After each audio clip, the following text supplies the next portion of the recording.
Good morning, everyone. This is Dana from NexGen, and I hope everyone has had a fantastic weekend.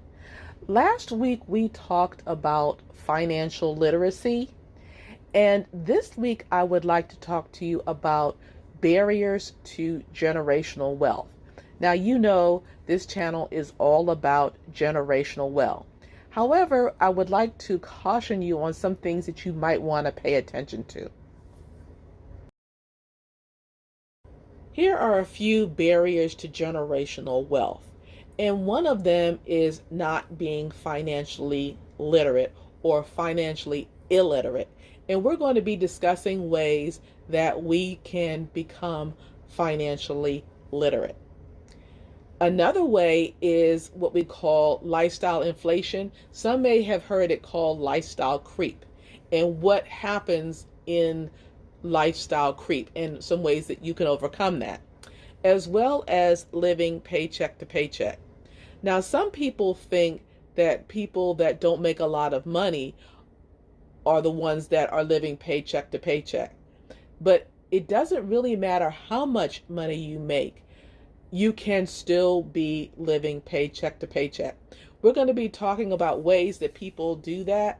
Now, it may be because of lifestyle inflation, but we're going to go into that later on. But one of the ways that we can overcome the barriers to generational wealth is to put together a budget or a spend plan. And that is part of being financially literate. And it also helps with lifestyle creep and living paycheck to paycheck. When we're putting together a budget or a spend plan, we usually write down our income, expenses, the amount of money we want to put in savings and investments. Now, the reason why I have savings and investments italicized is because a lot of times when you're living paycheck to paycheck, you don't have any money left for saving or investments. So when we're putting together our budget, we're documenting our income. And to be financially literate, we have to know the difference between gross income and net income. Net income is what we actually bring home. So that's what we would put in our budget, how much we would bring home from our various streams of income. If you have more than one stream of income, then that's what you would put down in your budget. And I'm talking about your personal budget, not the business budget. So that's for income. Then we have expenses. We have fixed expenses and we have variable expenses. Now, if you've never done a budget before and you want some ideas on how to put it together, I'm going to include a video in the description and up at the top so you can take a look at how different ways that you can construct a budget. So with the expenses, you have fixed, and that's usually your mortgage or your rent. If you have a car payment, then those types of things, or fixed expenses like a loan if it's a fixed amount. So these are things that are fixed. And then you have your variables like your utilities. Those usually fluctuate.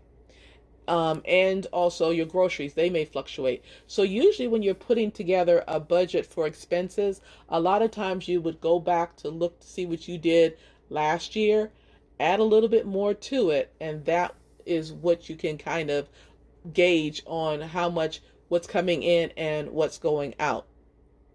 So one of the things that I think that we have challenges with, which contributes to the barriers to generational wealth, is that with a mortgage, if you have a fixed rate mortgage, it's for a fixed period of time.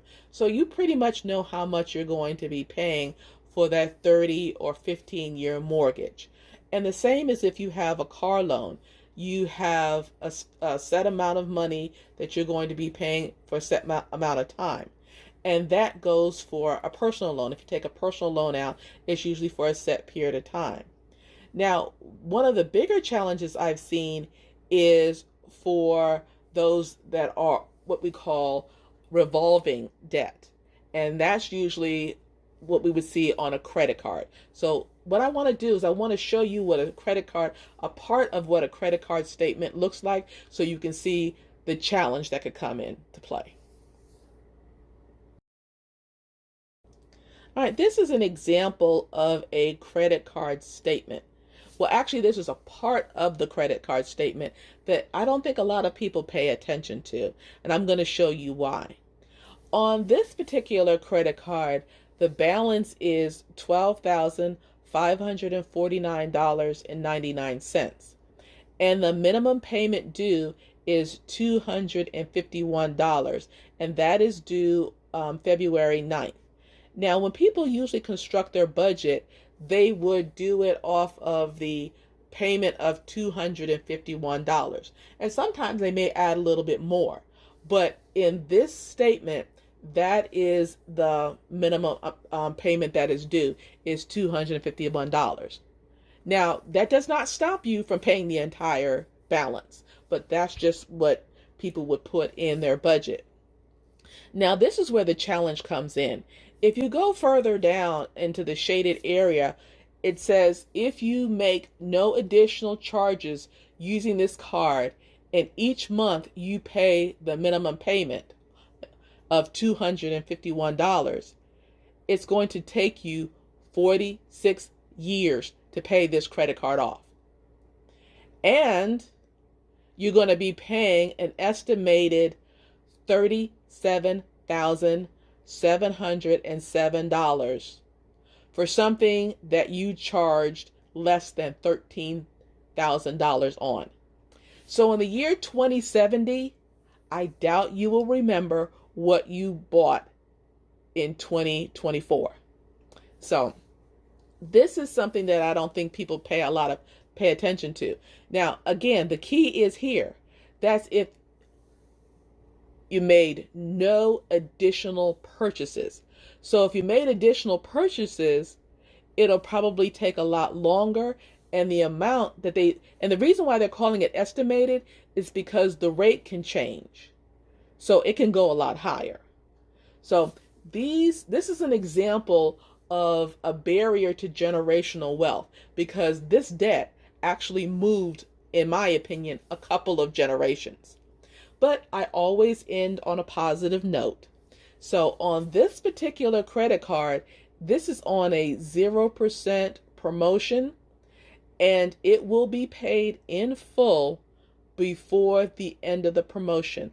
And the promotion is 0%. I always end on a positive note.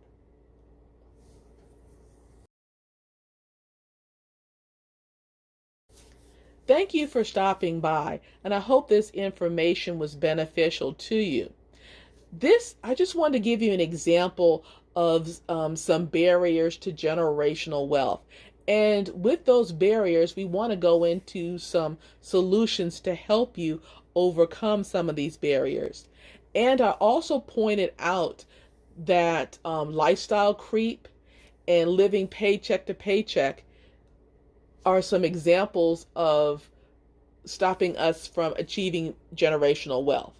And when we do our budget, we need to pay more attention to just what a minimum payment on a credit card is. We need to look at the entire picture. And with that credit card debt, we saw that how it could snowball into an astronomical figure. So again, hope this information was beneficial to you.